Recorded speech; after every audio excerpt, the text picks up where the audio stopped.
Blind leading the blind. Leading the blind. Blind leading the blind. This is Blind Leading the Blind. I'm a blind oracle. I'm here with Reba. I'm here with Eric, Kevin, Marja, Lexa. This is Corel, Deborah Lee, Daniel, Christy, John, Shaston, and Kate is my guest today. Boom. Bam. Okay, you like your looks? Yeah. Oh, yeah. Yeah. Oh, man, I look great. You look great. Oh, my God. Please blindfold yourself.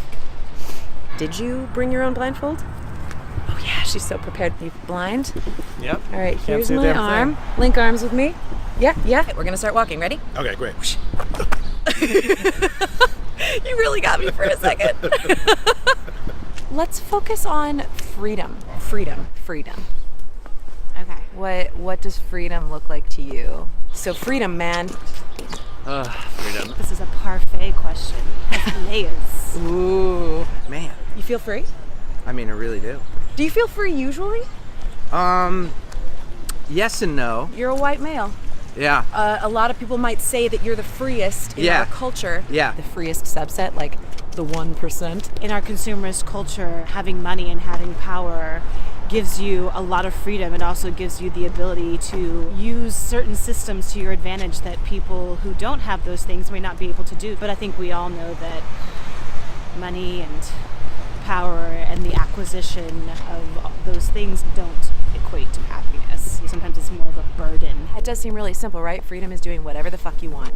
But we have that internal, like, judge and jury that's telling us good thing to do, bad thing to do, and we're not free. But I think that's cultivated.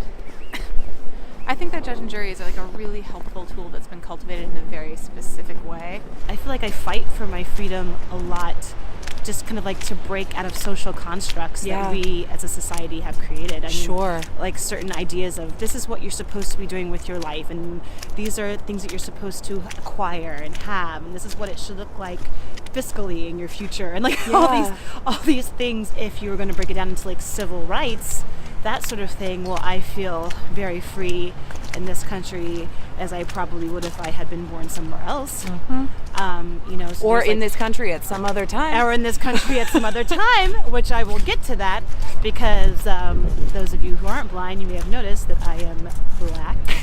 It's always in the back of my head. Is that a racist thing? So like sometimes I feel very encapsulated by that history in my thoughts. Like in my mind, I don't always feel that free. And I have like made the decision to like, well, I just feel oppressed right now. Yeah. And I just got to sit with that, like as long as it takes. But we have the choice to be free, to feel free, to embrace freedom, even if we don't know what freedom is. The one thing I hate the most is when someone says to me, well, maybe that wasn't the case. Maybe you're just being defensive. And I'm like, well, I would really like it to not be the case, but the reason why I'm talking about it is because I'm pretty sure it was. Feeling the weight of being part of an oppressed culture in this country, one that is still, that the consequences of that history is still very prevalent today. Accepting the choice to be in that oppressive situation is 100% perfect every time you make it. You have to acknowledge that this country was built upon the backs of a certain people. It was also built by a certain people, white men, and that therefore it has been designed to benefit those people the best. Someone gave me the best metaphor a long time ago about understanding other races or privilege in general.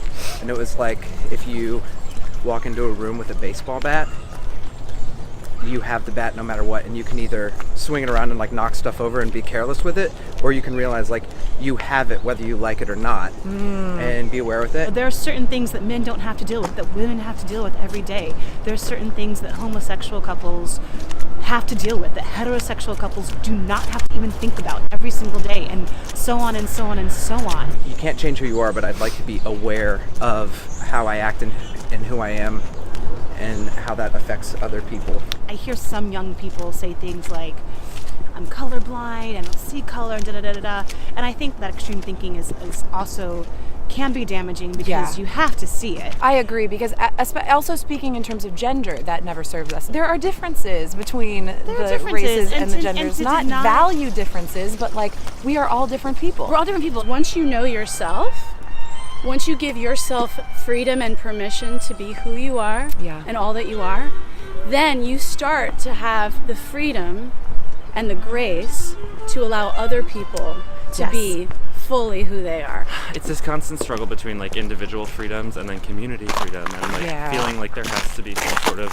mass consensus on how we're going to be free and like what freedom means to us as a whole. I'm not a Hobbesian. What does it mean to be a Hobbesian? I think if I remember, Hobbes was a bloated old dude who thought humans were inherently naughty. Okay, got it. Naughty by nature. I believe it was Rousseau, but what do I know? That thought that humans were inherently good. And I think that humans are inherently helpful, cooperative creatures.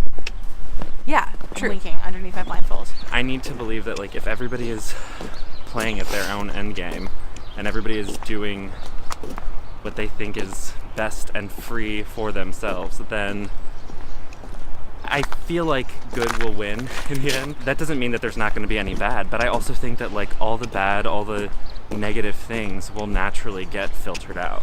You know, a lot of generations have to die off, and you have this new fresh generation that's all on the same page. Yeah. Like the amount of time that we've been enslaved in this country and the amount of time we've been free in this country, it's very disproportionate. And as soon as you start monitoring someone else's behavior or trying to shape or control them, you are enslaving yourself to that responsibility that you're taking on. There's freedom in constraints. Yeah. Like, someone put you in like a gigantic house and was like, you have an hour to explore it. It might be better to just be like, listen, here's one room, explore that. You might have more fun and learn a lot more. At first blush, what you think of as freedom, having no boundaries, no limitations. Yeah. But then you're limited in the amount of attention you can pay. Yeah. So sometimes you're right, boundaries and limitations can be extremely liberating. Well, and they also like help us define what we want moving forward. I don't think utopia is even an ideal because it would be boring as fuck. And how would you innovate anything? How would you explore new things within the context of utopia where everything's perfect and nothing needs to change? You can't avoid any Ice pain. alert, ice alert. Ice alert. You're so good. Ice alert. Any pain, you can't avoid it. You go through it and then you learn from it, hopefully. Yeah, because I think that we've cultivated a culture of obligation. Doing things out of obligation makes me feel trapped. I think that circles back around to the idea of us being helpful naturally. It's so interesting that there are things that if we just gave ourselves the choice of whether we wanted to do them, we would want to do them. Yeah, totally. But we feel don't like even we have to. Freedom, it ends up being something you could think about all day. True. Would you not even realize that you weren't free? People say like, we're free here. It's like, well, maybe we are. Maybe we're less free than we think. Yeah.